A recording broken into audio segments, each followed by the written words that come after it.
Is your toddler or young child showing a speech delay?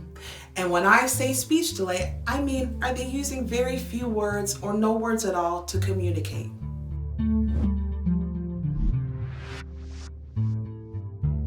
Hi, my name is Adrienne Fuller. I'm a speech language pathologist, and today we're going to talk about how you can use books to increase communication skills in your child. Now, before we talk about how you can use books to increase communication skills with your child, first let's talk about what kids ages 2 to 3 should be doing communication-wise or language-wise. So a child that's 2 years old should have 50 words in their vocabulary. So go ahead and jot down all the words you've heard your child say. It should add up to be about 50. You can also write this down in your phone. All right, and at this age, also, kids should start to put 2 words together. So you should hear things like mommy up or more juice.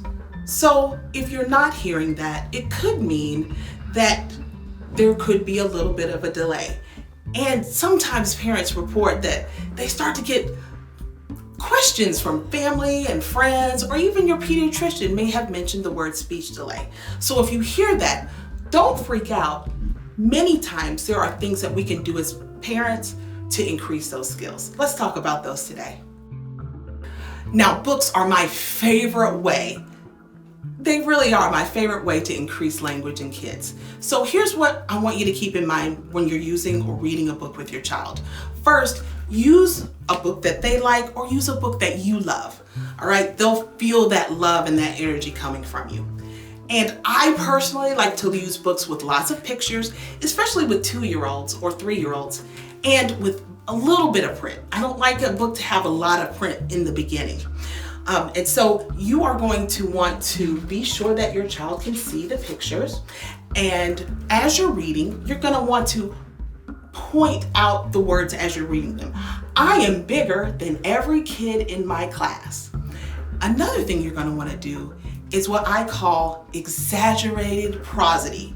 It's just a fancy term for putting a little happiness in your voice. All right, so instead of saying, I'm bigger than my teachers too, add some excitement to that. I'm bigger than my teachers too. You see the difference? Another thing you can do is pause when you're reading every 2 to 3 pages. So read 2 or 3 pages, pause, and point out pictures and things that you see. Oh, do you see that the dinosaur, he burst out of the bus? Or you can say, do you see the purple car or the yellow bus? Touch the car, touch the bus. Another thing you can do is to use gestures. Now, we did a video back a little while ago on gestures.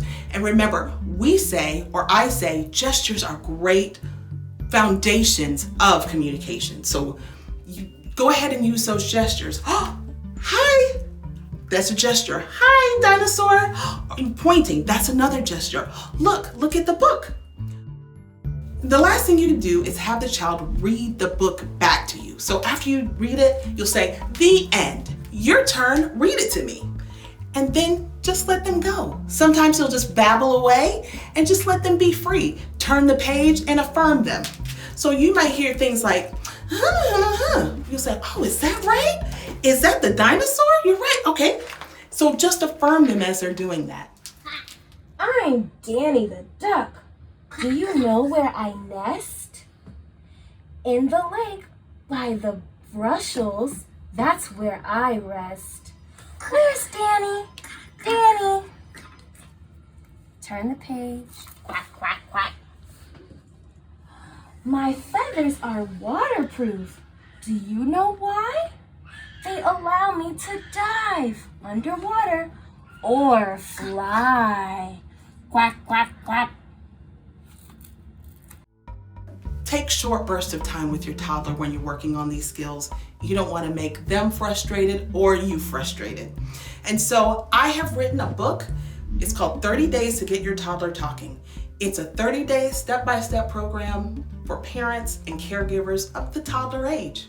You can get that in the information down below. Until then, try all of these things that we talked about today and let me know how it goes. Until then, happy communicating.